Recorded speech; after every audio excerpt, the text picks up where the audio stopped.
Hello friends, welcome back to my channel. ನಾನು Bhavya. Friends, ನಾನು ಇಷ್ಟು ದಿನ ನಮ್ಮ ಊಟಿ ಟ್ರಿಪ್ ವೀಡಿಯೋಸ್ನ ಹಾಕೋದಕ್ಕಾಗಲಿಲ್ಲ. ಬೇರೆ ಬೇರೆ ಹಬ್ಬ ಎಲ್ಲ ಇದ್ದಿದ್ದರಿಂದ ಹಬ್ಬದ ವೀಡಿಯೋಸ್ ಇರ್ಬೋದು, ಡೈಲಿ ವ್ಲಾಗ್ಸ್ ಇರ್ಬೋದು, ಅದನ್ನು ಹಾಕ್ತಿದ್ದೆ. ಸೊ ಇವತ್ತಿಂದ ಮತ್ತೆ ನಾನು ನನ್ನ ಊಟಿ ಟ್ರಿಪ್ಪಿನ ವೀಡಿಯೋಸ್ನ ನಾನು ಹಾಕ್ತಿದ್ದೀನಿ. ಸೊ ವೀಡಿಯೋಸ್ನ ಸ್ಕಿಪ್ ಮಾಡದೆ ಎಂಡ್ವರೆಗೂ ನೋಡಿ. ತುಂಬ ಅಂದರೆ ತುಂಬಾ ಚೆನ್ನಾಗಿರುತ್ತೆ. ಇವಾಗ ನಾವು ಹೋಗ್ತಿದ್ದೀವಿ ಊಟಿಲಿರೋಂಥ ದೊಡ್ಡ ಬೆಟ್ಟ ಪೀಕ್ಗೆ. ಬನ್ನಿ ಈಗ ಹೋಗೋಣ. ತುಂಬ ಅಂದರೆ ತುಂಬಾ ಚೆನ್ನಾಗಿರುತ್ತೆ.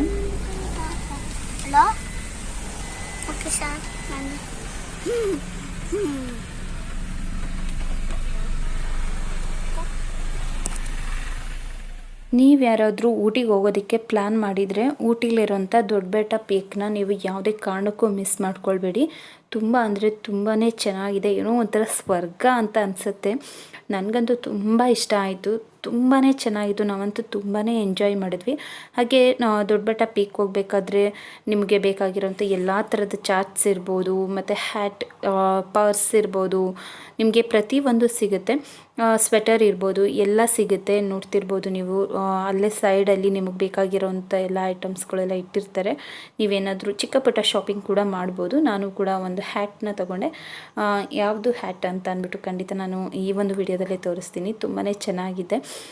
ನೋಡಿ ಫ್ರೆಂಡ್ಸ್, ಇವಾಗ ನಾವು ಬೆಟ್ಟದ ಮೇಲೆ ಬಂದಿದ್ದೀವಿ. ನೀವು ನೋಡ್ತಿರ್ಬೋದು ಸುತ್ತಲೂ ಫಾಗ್ ಇದೆ. ಎಷ್ಟು ಫಾಗ್ ಅಂದರೆ ಏನೂ ಕಾಣಿಸ್ತಾನೆ ಇರಲಿಲ್ಲ. ಆ್ಯಕ್ಚುಲಿ ದೊಡ್ಡ ಬೆಟ್ಟ ಪೀಕಿಗೆ ಬಂದಾಗ ಊಟಿ ಸಿಟಿ ಪೂರ್ತಿ ಕಾಣಿಸುತ್ತೆ, ಊಟಿ ಪೂರ್ತಿ ಕಾಣಿಸುತ್ತೆ ಅಂತ ಹೇಳ್ತಾರೆ. ಬಟ್ ನಮಗೇನೂ ಕಾಣಿಸ್ತಾನೆ ಇರಲಿಲ್ಲ. ಅಷ್ಟು ಫಾಗ್ ಇತ್ತು, ಅಷ್ಟು ಚಳಿ ಇತ್ತು. ತುಂಬಾ ಅಂದರೆ ತುಂಬಾ ಚಳಿ ಇತ್ತು. ಚಿನ್ನು, ನಾನು ಸ್ವೆಟರ್ ಹಾಕು ಅಂತ ಹೇಳಿದೆ. ಅವನು ಸ್ವೆಟರ್ ಆಗಲಿ ಜಾಕೆಟ್ ಆಗಲಿ ಏನೂ ಬೇಡ ಅಂತ ಹೇಳಿಬಿಟ್ಟ. ಆದರೆ ಇಲ್ಲಿಗೆ ಬಂದಾಗ ನಂಗೆ ಸ್ವೆಟರ್ ಬೇಕು, ಜಾಕೆಟ್ ಬೇಕು ಅಂತ ಕೇಳ್ತಾನೆ ಇದ್ದ. ಇಲ್ಲ ನೀನು ಬೇಡ ಅಂತ ಹೇಳ್ದೆ ಅಲ್ವಾ, ಇವಾಗ ಹಾಗೆ ನಡಿ ಅಂತ ಹೇಳಿಬಿಟ್ಟು ಅವನನ್ನು ಹಾಗೆ ನಡ್ಸ್ಕೊಂಡು ಕರ್ಕೊಂಡು ಹೋಗ್ತಿದ್ದೀನಿ ನೋಡಿ. ತುಂಬ ಅಂದರೆ ತುಂಬಾ ಚೆನ್ನಾಗಿದೆ. ಹಾಗೆ ಮೇಲೆ ನೋಡ್ತಿರ್ಬೋದು ನೀವು, ಅಲ್ಲಿ ಟೆಲೆಸ್ಕೋಪ್ ಅಂತ ಹೇಳ್ತಾರೆ. ಅದರಲ್ಲಿ ನಾವು ಬೇಕಿದ್ರೆ ನೋಡ್ಬೋದು. ಅಲ್ಲಿ ನಿಂತ್ಕೊಂಡು ವ್ಯೂ ಪಾಯಿಂಟ್ಸ್ನ ನೋಡ್ಬೋದು. ತುಂಬ ಅಂದರೆ ತುಂಬ ಬ್ಯೂಟಿಫುಲ್ಲಾಗಿ ಕಾಣುತ್ತೆ. ಟೆಲೆಸ್ಕೋಪ್ ಹೌಸ್ ಅಂತಲೇ ಕರೀತಾರೆ. ಇಲ್ಲಿ ಮೇಲಿಂದ ನಿಂತ್ಕೊಂಡು ನೋಡಿದ್ರೆ ಊಟಿ ಸಿಟಿ ಎಲ್ಲ ಪೂರ್ತಿ ಕಾಣಿಸುತ್ತೆ, ಊಟಿ ಪೂರ್ತಿ ಕಾಣಿಸುತ್ತೆ ಅಂತ ಹೇಳ್ತಿದ್ರು. ಬಟ್ ನಿಜ ನಮಗೆ ಏನೂ ಕಾಣಿಸ್ಲಿಲ್ಲ, ಯಾಕಂದರೆ ಫುಲ್ ಫಾಗ್ ಇತ್ತು. ಅದರಿಂದಾಗಿ ನಮಗೆ ಕಾಣಿಸ್ಲಿಲ್ಲ. ಸ್ವಲ್ಪ ಮಧ್ಯಾಹ್ನ ಟೈಮೆಲ್ಲ ಬಂದರೆ ಖಂಡಿತ ಕಾಣಿಸುತ್ತೆ ಅಂತ ಅನಿಸುತ್ತೆ. ಬಟ್ ನಾವು ಹೋಗೋಷ್ಟರಲ್ಲಿ ಸಂಜೆ ಆಗಿಬಿಟ್ಟಿತ್ತು. ಸಂಜೆ ಮತ್ತು ತುಂಬ ಬೆಳಗ್ಗೆನೇ ಹೋದರೆ ಅಷ್ಟೊಂದು ಏನೂ ಕಾಣಿಸಲ್ಲ, ಯಾಕಂದರೆ ತುಂಬಾ ಫಾಗ್ ಇರುತ್ತೆ. ಅದರಿಂದಾಗಿ ಏನೂ ಕಾಣಿಸಲ್ಲ. ಬಟ್ ನಾವಂತೂ ತುಂಬಾ ಎಂಜಾಯ್ ಮಾಡಿದ್ವಿ. ಆ ಫಾಗಲ್ಲಿಂದ ಎಷ್ಟು ಚಳಿ ಅಂತಂದರೆ ತುಂಬಾ ಚಳಿ ಆಗ್ತಿತ್ತು. ತುಂಬಾ ಚೆನ್ನಾಗಿದೆ. ಊಟಿಗೆ ಹೋಗಬೇಕು ಅಂತ ಯಾರಾದರೂ ಪ್ಲ್ಯಾನ್ ಮಾಡಿದರೆ ಖಂಡಿತ ಹೋಗಿ ತುಂಬಾ ಎಂಜಾಯ್ ಮಾಡ್ತೀರಾ. ನೋಡೋಂಥ ಪ್ಲೇಸ್ಗಳಂತೂ ತುಂಬಾ ಇದೆ. ನಾವು 3 ಡೇಸಲ್ಲಿ ಎಷ್ಟು ನೋಡ್ಬೋದು ಅಷ್ಟು ಪ್ಲೇಸ್ಗಳನ್ನ ಕವರ್ ಮಾಡೋದಕ್ಕೆ ಟ್ರೈ ಮಾಡಿದ್ವಿ. ಆದರೂ 1 ವೀಕ್ ಎಲ್ಲ ಹೋದರೆ ತುಂಬಾ ಚೆನ್ನಾಗಿರುತ್ತೆ. ನಾವು ಅಂದ್ಕೊಳ್ತಿದ್ವಿ ನೆಕ್ಸ್ಟ್ ಟೈಮ್ ಏನಾದರೂ ಬಂದರೆ ಅಟ್ಲೀಸ್ಟ್ 1 ವೀಕ್ ಆದರೂ ಇದ್ದು ಹೋಗಬೇಕು ಅಂತ ಅಂದ್ಕೊಳ್ತಿದ್ವಿ. ವೆದರ್ ಅಂತೂ ತುಂಬಾ ಚೆನ್ನಾಗಿದೆ. ತುಂಬ ಇಷ್ಟ ಆಗುತ್ತೆ. ಯಾರೇ ಹೋದ್ರೂ ಇನ್ನೂ ಸ್ವಲ್ಪ ದಿನ ಇರಬೇಕು ಅಂತಲೇ ಅನಿಸುತ್ತೆ. ನಾವು 3 ಡೇಸಿಗೆ ಪ್ಲ್ಯಾನ್ ಮಾಡ್ಕೊಂಡು ಬಂದಿದ್ದರಿಂದ 3 ಡೇಸ್ ಆದಮೇಲೆ ನಾವು ಹೋಗಲೇಬೇಕಿತ್ತು. ಊಟಿಲಿ ದೊಡ್ಡ ಬೆಟ್ಟ ಪೀಕ್ ಅಂತೂ ಸ್ವರ್ಗ ಅಂತಲೇ ಹೇಳ್ಬೋದು. ಎಷ್ಟು ಫಾಗು, ಎಷ್ಟು ಗಾಳಿ ನೋಡಿ ಇಲ್ಲೆಲ್ಲ.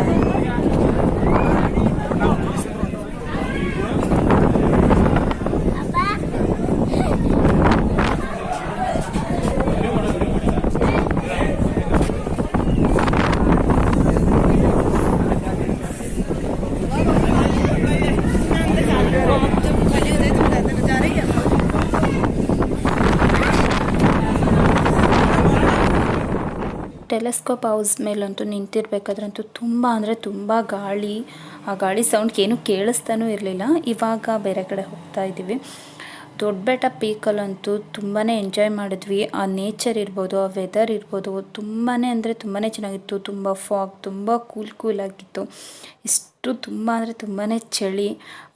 ಆ ಫಾಗ್ನೆಲ್ಲ ಎಂಜಾಯ್ ಮಾಡೋದಕ್ಕೆ ಸಲುವಾಗಿ ಸಹ ದೊಡ್ಡ ಬೆಟ್ಟಕ್ಕೆ ಹೋಗ್ತಾರೆ. ನಾವಂತೂ ತುಂಬಾ ಎಂಜಾಯ್ ಮಾಡಿದ್ವಿ. ಸೊ ವಿಡಿಯೋ ಸ್ಕಿಪ್ ಮಾಡದೆ ಎಂಡ್ವರೆಗೂ ನೋಡಿ. ನಿಮಗೂ ಸಹ ತುಂಬ ಇಷ್ಟ ಆಗುತ್ತೆ. ನೀವೇ ಹೋಗಿದ್ದೀರಾ ಅಂತ ಅನಿಸೋಷ್ಟು ಫೀಲ್ ಆಗುತ್ತೆ.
ಹಾಗೆ ಇವಾಗ ಏನು ನೋಡ್ತಿದ್ರೆ ಈ ಪ್ಲೇಸಲ್ಲಂತೂ ತುಂಬ ಜನ ಫೋಟೋಸ್ ಮತ್ತು ವೀಡಿಯೋಸ್ ರೀಲ್ಸ್ ಇದೆಲ್ಲ ತುಂಬ ಮಾಡ್ಕೊಳ್ತಿದ್ರು. ಹಾಗೆ ಇಲ್ಲಂತೂ ಫಾಗಿಂದನೇ ಫುಲ್ ಮುಚ್ಚೋಗಿತ್ತು. ಇಲ್ಲಿ ನಿಂತ್ಕೊಂಡು ನೋಡಿದ್ರೆ ಸಿಟಿ ಎಲ್ಲ ಕಾಣಿಸುತ್ತೆ ಅಂತ ಹೇಳ್ತಿದ್ರು. ಬಟ್ ನಮಗೇನು ಕಾಣಿಸ್ತಿರ್ಲಿಲ್ಲ. ಎಲ್ಲರೂ ತುಂಬ ಅಂದರೆ ತುಂಬಾ ಎಂಜಾಯ್ ಮಾಡ್ತಿದ್ರು. ನಾವು ಅಷ್ಟೇ ತುಂಬಾ ಎಂಜಾಯ್ ಮಾಡಿದ್ವಿ. ವೆದರ್ನಂತೂ ತುಂಬ ಎಂಜಾಯ್ ಮಾಡ್ತಾರೆ. ನಮಗೂ ಅಷ್ಟೇ ಸಿಕ್ಕಾಪಟ್ಟೆ ಇಷ್ಟ ಆಯಿತು. ನೀವೇ ನೋಡ್ತಿರ್ಬೋದು ಫಾಗೆಲ್ಲ ಎಷ್ಟು ಚೆನ್ನಾಗಿದೆ ಅಂತ ಹೇಳಿ. ವಿಡಿಯೋಕ್ಕಿಂತ ಅಲ್ಲಿ ರಿಯಲಾಗಿ ನೋಡೋದಕ್ಕೆ ತುಂಬಾ ಚೆನ್ನಾಗಿರುತ್ತೆ ಇದೆಲ್ಲ. ಹಾಗೆ ನಾನೊಂದು ಹೇಳಿದ್ನಲ್ಲ, ನಾನೊಂದು ಹ್ಯಾಟ್ ತೊಗೊಂಡೆ ಅಂತ ಹೇಳಿ, ಇದೇ ಹ್ಯಾಟು ನಾನು ತೊಗೊಂಡಿದ್ದು. ಬಟ್ ತುಂಬಾ ಸ್ವಲ್ಪ ದೊಡ್ಡದಿತ್ತು. ಸೊ ಅದಕ್ಕೆ ನಾನು ಎಕ್ಸ್ಚೇಂಜ್ ಮಾಡಿಬಿಟ್ಟೆ. ಎಕ್ಸ್ಚೇಂಜ್ ಮಾಡೋದಕ್ಕಿಂತ ಮುಂಚೆ ಒಂದು ಫೋಟೋ ವೀಡಿಯೋ ಮಾಡ್ಕೊಳ್ಳೋಣ ಅಂತ ಹೇಳಿ ಹಾಕ್ಕೊಂಡಿದ್ದೆ. ತುಂಬಾ ಚೆನ್ನಾಗಿತ್ತು. ಬಟ್ ಫುಲ್ ನಾನು ಬಕ್ಕೊಂಡ್ರೆ ಸಾಕು ಫುಲ್ ಫೇಸ್ ಎಲ್ಲ ಕವರ್ ಆಗಿಬಿಡ್ತಿತ್ತು. ಹ್ಯಾಟು ಒಂದು ಸ್ವಲ್ಪ ಅನ್ಕಂಫರ್ಟಬಲ್ ಫೀಲ್ ಅನಿಸ್ತಿತ್ತು. ಸೊ ಅದರಿಂದಾಗಿ ಎಕ್ಸ್ಚೇಂಜ್ ಮಾಡಿ ನಾನು ಬೇರೆ ಹ್ಯಾಟ್ ತೊಗೊಂಡೆ. ತುಂಬಾ ಇಷ್ಟಪಟ್ಟು ತೊಗೊಂಡೆ. ಬಟ್ ಏನು ಮಾಡೋದು, ಸ್ವಲ್ಪ ದೊಡ್ಡದಾಗಿತ್ತು. ನನಗೆ ಯಾಕೋ ಒಂದು ಸ್ವಲ್ಪ ಸರಿ ಇಲ್ಲ ಅಂತ ಅನಿಸ್ತಿತ್ತು. ಸೊ ಅದಕ್ಕೆ ಬೇರೆ ತೊಗೊಂಡೆ. ಹಾಗೆ ಸಂಜೆ ಹೊತ್ತು ಟೈಮ್ ಆಗುತ್ತೆ, ಬನ್ನಿ ಇವಾಗ ಬೇಗ ಬೇಗ ಹೋಗೋಣ ಅಂತ ಹೇಳಿ ಕರ್ಕೊಂಡು ಹೋಗ್ತಿದ್ರು. ನನಗಂತೂ ತುಂಬ ಚಳಿಗೋದಕ್ಕೂ ಏನೇನಾದರೂ ಬಿಸಿ ಬಿಸಿಯಾಗಿ ಖಾರವಾಗಿ ತಿನ್ನಬೇಕು ಅಂತ ಅನಿಸ್ತಿತ್ತು. ಸೊ ಬನ್ನಿ ಈಗ ಬೇಗ ಬೇಗ ಬಂದರೆ ಬೇಗ ಬೇಗ ತಿನ್ಕೊಂಡು ಹೋಗ್ಬೋದು. ನಾವು ರೂಮ್ ಹತ್ರ ಹೋಗೋಷ್ಟರಲ್ಲಿ ತುಂಬ ಟೈಮ್ ಆಗುತ್ತೆ ಅಂತ ಹೇಳಿ ಬೇಗ ಬೇಗ ಕರ್ಕೊಂಡು ಹೋಗ್ತಿದ್ದಾರೆ. ಬಟ್ ನನಗಂತೂ ನಿಜ ಇಲ್ಲಿಂದ ಹೋಗೋದಕ್ಕೆ ಮನಸ್ಸೇ ಇರಲಿಲ್ಲ. ಅಷ್ಟು ಚೆನ್ನಾಗಿತ್ತು ಇಲ್ಲಿ ವೆದರ್ ಎಲ್ಲ. ನಾವು ನಂದಿ ಹಿಲ್ಸಲ್ಲಿದ್ದಾಗ ಈ ಥರದ್ದೆಲ್ಲ ಎಂಜಾಯ್ ಮಾಡಿದ್ವಿ. ಬ್ಯಾಂಗ್ಳೂರಲ್ಲಿ ನಂದಿ ಹಿಲ್ಸ್ ಇದೆಯಲ್ಲ, ಅಲ್ಲೂ ಅಷ್ಟೇ ಫಾಗ್ ಎಲ್ಲ ತುಂಬಾ ಚೆನ್ನಾಗಿರುತ್ತೆ. ಅಲ್ಲಿ ಎಂಜಾಯ್ ಮಾಡಿದ್ವಿ. ಹಾಗೆ ಕೆಳಗಡೆ ಬಂದ್ವಿ. ಇವಾಗ ವಡ ತೊಗೊಂಡಿದ್ದೀವಿ. ವಡ ಅಂತೂ ತುಂಬಾ ಸ್ಪೈಸಿಯಾಗಿ ತುಂಬ ಬಿಸಿ ಬಿಸಿಯಾಗಿತ್ತು. ತುಂಬಾ ಚೆನ್ನಾಗಿತ್ತು. ಚಿನ್ನೂ ಅಷ್ಟೇ ಮನೇಲಿ ಮಾಡಿದ್ರೆ ತಿನ್ನೋದಿಲ್ಲ. ಬಟ್ ಇಲ್ಲಿ ನೋಡಿ ಹೇಗೆ ತಿಂತಿದ್ದಾನೆ ಅಂತ, ತುಂಬ ಇಷ್ಟಪಟ್ಟು ತಿಂತಿದ್ದಾನೆ. ತುಂಬ ಚೆನ್ನಾಗಿದೆ ಅಂತ ಹೇಳ್ತಿದ್ದ. ಅವನಿಗೂ ತುಂಬ ಚಳಿಯಾಗಿತ್ತಲ್ಲ, ಬಿಸಿ ಬಿಸಿಯಾಗಿ ಏನಾದರೂ ತಿನ್ನಬೇಕು ಅನಿಸ್ತಿತ್ತು. ಸೊ ಇವಾಗ ಅವನು ತಿಂತಿದ್ದಾನೆ ನೋಡಿ.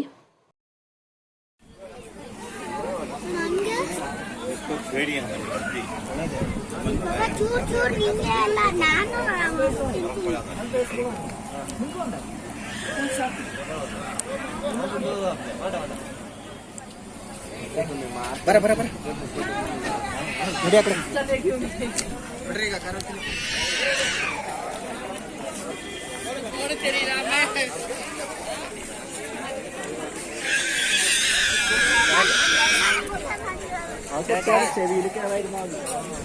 ಖುಷಿ ಆಯ್ತಾಗ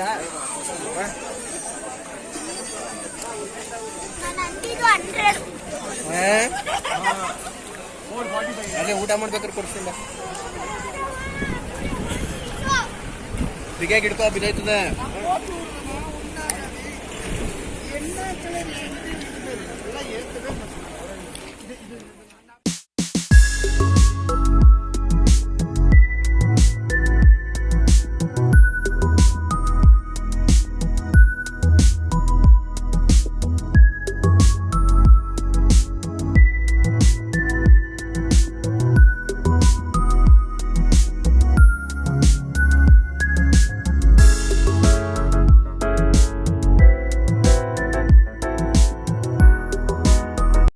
ನಾನು ಸಂಜು ಬೇಗ ತಿಂದ್ಬಿಟ್ವಿ. ನಮ್ಮ ಚಿನ್ನು ಇನ್ನೂ ತಿಂತಿದ್ದಾನೆ. ಇನ್ನೂ ಒಂದು ಬೇಕು ಅಂತ ಕೇಳ್ತಿದ್ದ. ಫಸ್ಟ್ ಇದನ್ನು ಮುಗಿಸು, ಆಮೇಲೆ ಕೊಡಿಸ್ತೀವಿ ಅಂತ ಹೇಳಿದೆ. ಇವಾಗ ನಾವು ಒಂದು ಹೋಟೆಲ್ಗೆ ಹೋಗೋಣ ಅಂತ ಹೇಳಿ ಡಿನ್ನರ್ ಮುಗಿಸ್ಕೊಂಡೇ ಹೋಗ್ಬಿಡೋಣ. ಇನ್ನು ರೂಮ್ಗೆ ಹೋಗೋಷ್ಟರಲ್ಲಿ ಲೇಟ್ ಆಗುತ್ತೆ ಅಂತ ಹೇಳಿ ಡಿನ್ನರ್ ಮುಗಿಸ್ಕೊಂಡು ಹೋಗೋಣ ಅಂತ ಹೇಳಿ ಯಾವುದು ಬೆಸ್ಟ್ ಹೋಟೆಲ್ ಇದೆ ಅಂತ ನೋಡ್ತಿದ್ವಿ. ಇಲ್ಲಿ ಅಮ್ಮಾಸ್ ಕಿಚನ್ ರೆಸ್ಟೋರೆಂಟ್ ಚೆನ್ನಾಗಿದೆ ಅಂತ ಹೇಳಿದ್ರು. ಸೊ ಈ ರೆಸ್ಟೋರೆಂಟ್ಗೆ ಬಂದಿದ್ದೀವಿ. ಏನು ಆರ್ಡರ್ ಮಾಡೋಣ ಅಂತ ನೋಡ್ತಿದ್ದೀವಿ. ಚಿಕನ್ ಎಲ್ಲ ಇದೆಲ್ಲ ತುಂಬಾ ಕಾಸ್ಟ್ಲಿನೇ ಇದೆ, ಆದರೂ ಪರವಾಗಿಲ್ಲ ಅಂತ ಹೇಳಿ ನೋಡಿ ಗ್ರಿಲ್ ಚಿಕನ್ ಎಲ್ಲ ಬಂದು 400 ಇದೆ. ಹಾಗೆ ನಾವು ಇಲ್ಲಿ ಒಂದು ಹೊಸ ಡಿಶ್ ಅಂತಲೇ ಹೇಳಿದರು. ಸೊ ಒಂದು ಚಿಕನ್ ಕರಿ, ಹಾಗೆ ಎಗ್ ನೂಡಲ್ಸು ಮತ್ತು ಪರೋಟನ ನಾವು ಆರ್ಡರ್ ಮಾಡಿದ್ವಿ.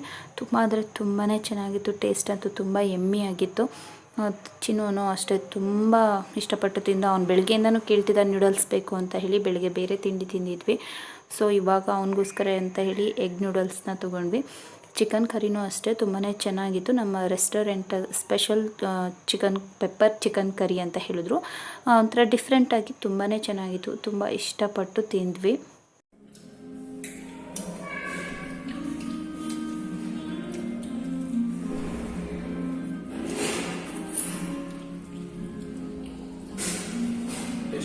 ಟೇಸ್ಟ್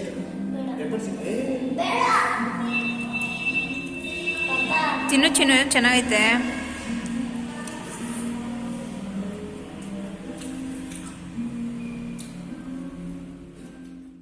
ಫ್ರೆಂಡ್ಸ್ ಡಿನ್ನರ್ ಮುಗಿಸ್ಕೊಂಡು ಇವಾಗ ತಾನೇ ರೂಮಿಗೆ ಬಂದ್ವಿ.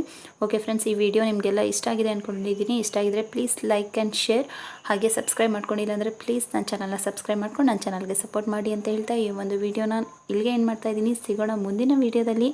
Until then take care, bye. Thank you for watching.